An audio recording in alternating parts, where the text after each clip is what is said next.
What would you do if your dream home, the one you worked your entire life for, slowly turned into a nightmare, all because of one inconsiderate neighbor? When I first moved into my house, I thought I had finally made it. After years of enduring thin apartment walls, constant traffic noise, and landlords who didn't care, I had saved up enough to buy a home in a quiet neighborhood surrounded by trees, fresh air, and, best of all, peace. It was perfect. A long driveway where I could park comfortably, no more honking cars or screaming neighbors, just a place to call my own. For the first time, I could sit on my porch with a cup of coffee and enjoy nothing but the sound of birds chirping. I had no idea that within a few months, would be grinding my teeth every morning, cursing the day I ever signed the deed. The problem started small, almost insignificant at first. My neighbor, Rick, was an overconfident, loud-mouthed guy who always had some kind of project going on in his yard. He was the type of person who would act like your best friend when he needed something but would completely ignore you the moment you had a concern. I didn't mind him much in the beginning. After all, I wasn't looking to make best friends with my neighbors, just to live peacefully among them. But then one evening, I came home from work and saw something that made me stop in my tracks. Rick had backed a massive boat into his driveway, and I mean massive. It wasn't a little fishing boat or a modest weekend cruiser, it was a full-sized metal beast, practically taking up his entire yard. I didn't think much of it at first. Maybe he was just a boating enthusiast, maybe he was planning to take it out for the summer, maybe, and this is what I truly hoped, it was temporary. But that hope started fading fast when I noticed something that made my stomach twist. Every few days, the boat inched closer to my property. At first, it was just a foot or two over the property line, nothing I couldn't ignore. But then it was halfway over. Then, one morning, I walked outside and found it parked so far into my driveway that I could barely maneuver my own car out. The worst part? Rick didn't seem to notice. Or, more likely, he didn't care. I tried to be patient. Maybe he was just trying to figure out a better place to park it. Maybe he was unaware of how much space it was taking up. So the first time it happened, I gave him the benefit of the doubt. The second time, I reminded myself that good neighbors don't start fights over small inconveniences. But the third time, when I had to carefully squeeze past his trailer just to leave my own house, I knew something had to be said. I walked over to his yard, took a deep breath, and tried to keep my voice neutral. "Hey, Rick. Your boat's kinda blocking my driveway." Rick looked up from his coffee, squinting at me like I was speaking a foreign language. Then, with an easygoing shrug, he said, "Oh, sorry about that, buddy. Just getting her ready for the weekend." That was it.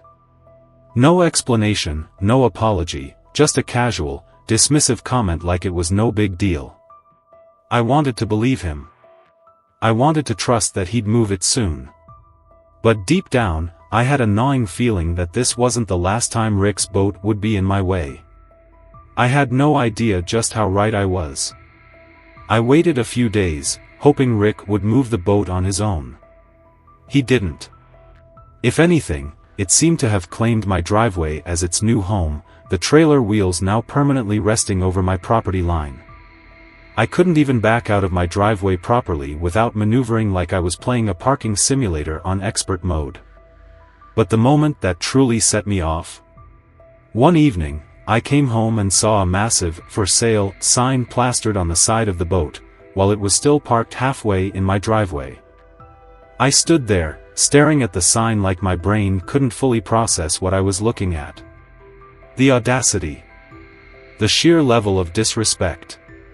Rick wasn't just parking his boat on my property, he was using my driveway as a commercial lot. Furious, I marched up to his door and knocked harder than I intended. He opened it with his usual laid-back, clueless grin, sipping a beer like he didn't have a care in the world. "Rick," I said, my voice tight, "you can't park your boat on my driveway, and you sure as hell can't use it as a place to sell your boat." His grin didn't even falter. If anything, he looked amused. "Ah, Come on, man. It's just a temporary thing. You know how hard it is to find space for these things. It's not like it's hurting anyone. Not hurting anyone? I was one bad parking job away from sideswiping a $100,000 hunk of metal every time I pulled out of my garage. I clenched my jaw, inhaled slowly, and decided right then and there that Rick wasn't going to move his boat on his own. I had to take action. The next morning, I filed a formal complaint with the city. I was confident it would be a simple fix. After all, the property lines were clear, and I had photo evidence. But just as I started feeling a shred of relief, a new problem arrived at my doorstep. Karen. She knocked on my door that afternoon, standing there with a smug, practiced smile that instantly set off alarm bells in my head. With her perfectly pressed blazer and clipboard in hand, she looked like a high school principal ready to hand out detention slips. "Ethan," she said, her voice dripping with that fake, condescending politeness people use when they're about to screw you over with a smile, "I heard there's been some tension between you and Rick. I wanted to come by and see if we could smooth things over." I crossed my arms, already knowing where this was going. "Karen, my driveway isn't a parking lot. The boat needs to go. That's all there is to it." Her lips curled into a disapproving frown, like I was being unreasonable. "Ethan, we try to promote a sense of community here. I understand that you're new, but sometimes we have to be a little flexible with our neighbors." "Flexible?" I repeated, my patience wearing thin. "Rick is violating property lines. There's no flexibility in that." She sighed dramatically, flipping through her clipboard. "Look, we reviewed the complaint, but there's no evidence that Rick's boat is a permanent obstruction. It's just a minor inconvenience. I'm sure if you two talk it out, you can work something out like adults." I blinked. "No evidence?" I had pictures, timestamps, and literal footage of me struggling to get out of my own driveway. "Karen," I said, voice tightening, "are you seriously telling me the HOA isn't going to do anything?" She gave me a condescending little laugh, like I was a child throwing a tantrum. "Ethan, if anything, I'm a little concerned about how aggressively you're going after this. You've only been here a few months, and I'm already hearing complaints about how you're stirring up drama." I felt my stomach drop. "Complaints? From who?" She tapped her clipboard like she had official documentation of my supposed wrongdoings. "I've had multiple residents mention how uncomfortable they feel with the hostility in the neighborhood lately. We just want to make sure everyone feels safe here." "Safe?" I was the one being harassed. I stared at her, trying to figure out if she actually believed the nonsense coming out of her mouth or if she was just playing along because Rick was her friend. Then it hit me. This wasn't about rules. This wasn't about fairness. This was about power. Rick had her protection, and I was the new guy making trouble. She wasn't here to help, she was here to shut me down. I realized right then and there that this wasn't just about a boat anymore. This was war. I should have known that filing a complaint wouldn't end things. If anything, it only made Rick and Karen double down. The next morning, I walked outside to find a bright yellow violation notice taped to my mailbox. Confused, I ripped it off and read the fine print. Grass exceeding acceptable HOA length standards. Immediate action required. Fine, $250. I stared at the paper in disbelief. My lawn was perfectly mowed. I had cut it 3 days ago. I looked around the neighborhood, and sure enough, some of my neighbors' yards were noticeably overgrown, yet I was the only one with a citation. I crumpled the notice in my fist, my blood boiling. Karen was retaliating. The next day, another fine. This time for an unapproved exterior change. What change? Nothing had changed. That same night, I heard the sound of footsteps outside my window. I jumped out of bed, grabbed my phone, and peeked through the blinds. Rick and a few of his friends were standing at the edge of my driveway, laughing and pointing at my house. I threw on a hoodie and stormed outside. "What the hell are you doing on my property?" Rick turned, smiling like this was all a joke. "Relax, man. We're just checking out the space. Thinking of making some improvements to the neighborhood." I clenched my fists. He was testing me. They finally walked away, but not before leaving a set of deep tire marks on my driveway. The next morning, the police were at my door. "Mr. Carter, your neighbor Rick filed a report stating that his boat and several expensive tools were stolen last night. He claims you were the last person seen near his property." I nearly laughed at the absurdity. "That's ridiculous. I had the boat towed legally. And I don't even know what tools he's talking about."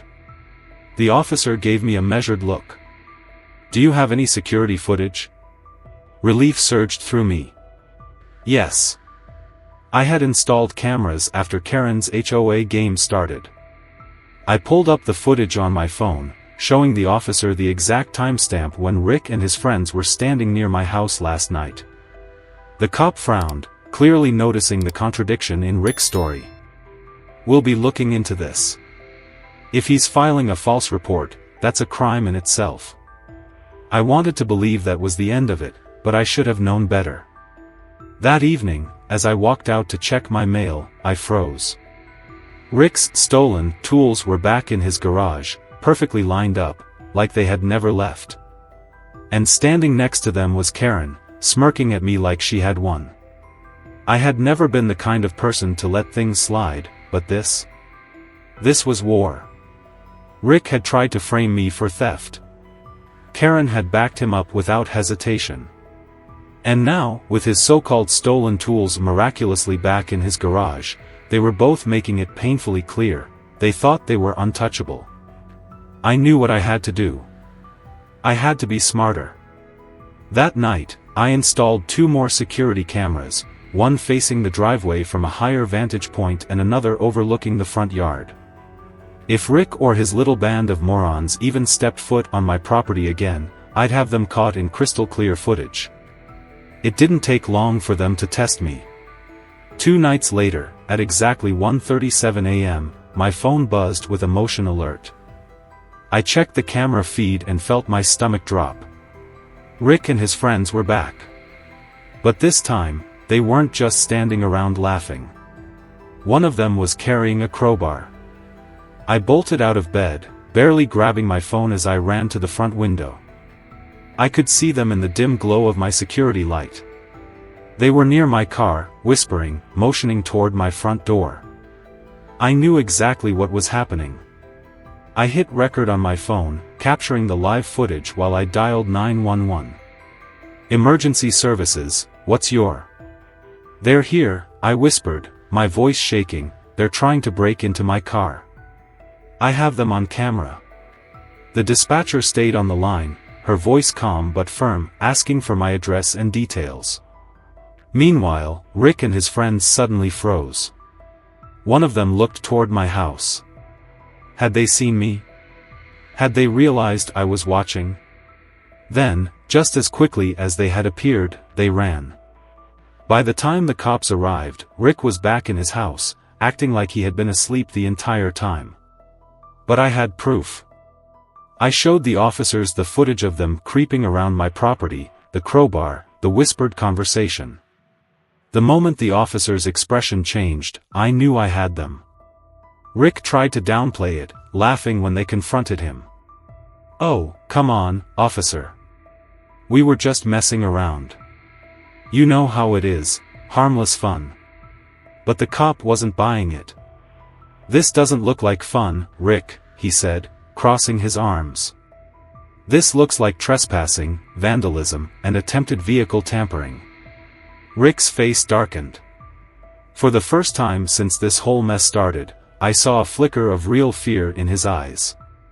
The officers took a report, warning Rick that if I pressed charges, things would get serious. But I wasn't stopping there. The next morning, I took everything, the security footage, the fake burglary report, the trespassing evidence, to a lawyer.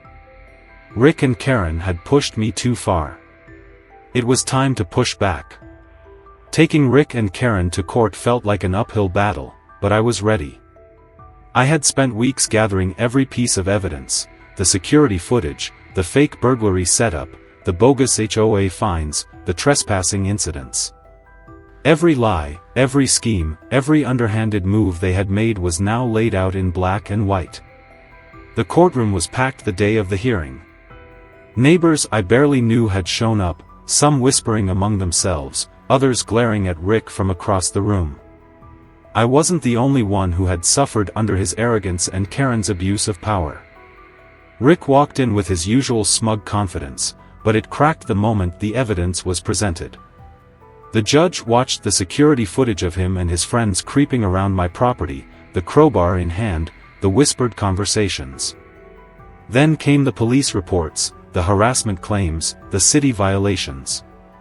The deeper we went, the more Rick slumped in his chair, his attorney scrambling to spin a defense that wasn't there. Then came Karen's turn. She tried to play it off, acting like the HOA had nothing to do with Rick's actions, painting me as the real problem for stirring up conflict. But I had her bogus fines, her lack of action against Rick despite clear rule violations, and the way she had actively encouraged the harassment. The judge wasn't amused. By the time the ruling came down, Rick was ordered to pay for damages, legal fees, and was slapped with a restraining order, banning him from coming near my property again. Karen? She was forced to step down as HOA president, her reputation shattered. But the real victory?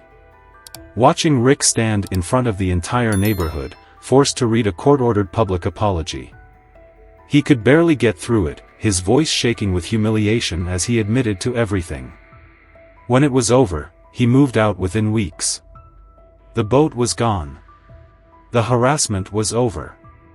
For the first time in months, I could sit on my porch and drink my coffee without feeling like I was trapped in a war zone. But I couldn't help but wonder, how many other people have had to deal with a Rick or a Karen, forced to fight tooth and nail just to defend their own home? Have you ever felt powerless against an HOA, a nightmare neighbor, or a Karen who thought they ruled the neighborhood? Share your experiences below. Let's see who had it worse.